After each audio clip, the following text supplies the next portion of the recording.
Craig, you've been watching this story from the very start. Is there an end in sight?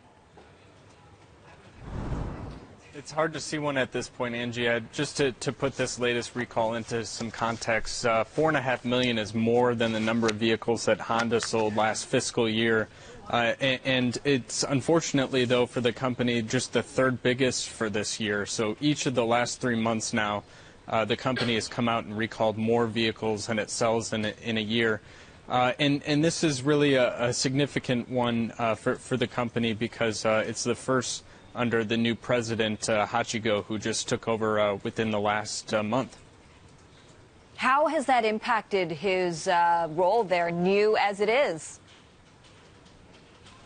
Right. So I think it's fair to say that he needs some time to get his footing to really, before we can really pass judgment as to whether or not, the changes he's going to bring to the company are going to make any difference.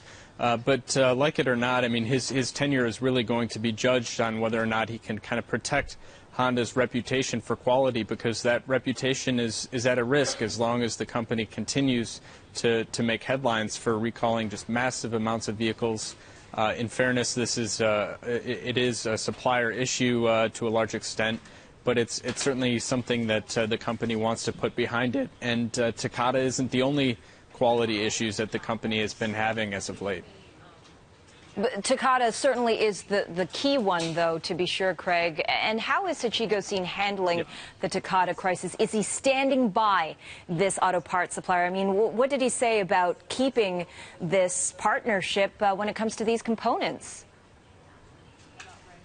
Right, it's interesting. He has been kind of pushed out there by the company and actually spoken with reporters twice just within the past week, and has kind of sent mixed signals in terms of the approach he's going to take with Takata. It seems like he's not in a rush to make a decision either way as to whether or not the company is going to stick with Takata. He has said that the company has no plan to provide financial support for Takata.